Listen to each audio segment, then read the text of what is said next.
Voici la vérité sur l'évolution du livret A depuis l'arrivée de l'euro en 2002. En 2002, lors du passage à l'euro, le livret A affichait un taux de 3% pour une inflation de 1,9%. L'épargne gagnait donc réellement du pouvoir d'achat avec un rendement net de 1,1%. Entre 2003 et 2008, le taux oscille entre 2,25 et 3,5%, restant généralement au-dessus de l'inflation. Mais après la crise financière de 2008, tout change. En 2013, le taux tombe à 1,6%, puis s'effondre à 0,75% en 2015. Le plus frappant, entre 2015 et 2021, le taux stagne à 0,75%, puis chute à 0,5% en pleine crise Covid. Pendant ce temps, l'inflation continue de grignoter l'épargne des Français. Sur 23 ans depuis l'euro, le livret A a offert un rendement réel négatif pendant 11 années. L'épargne a donc perdu de sa valeur la moitié du temps. En 2022-2023, l'inflation explose à plus de 5%, mais le livret A plafonne à 3%.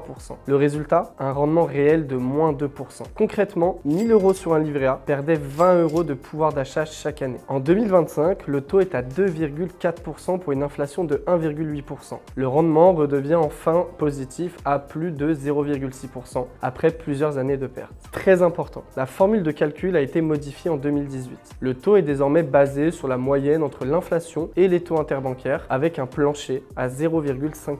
Cette évolution montre que le livret A, malgré sa sécurité, ne protège pas toujours contre l'inflation sur le long terme.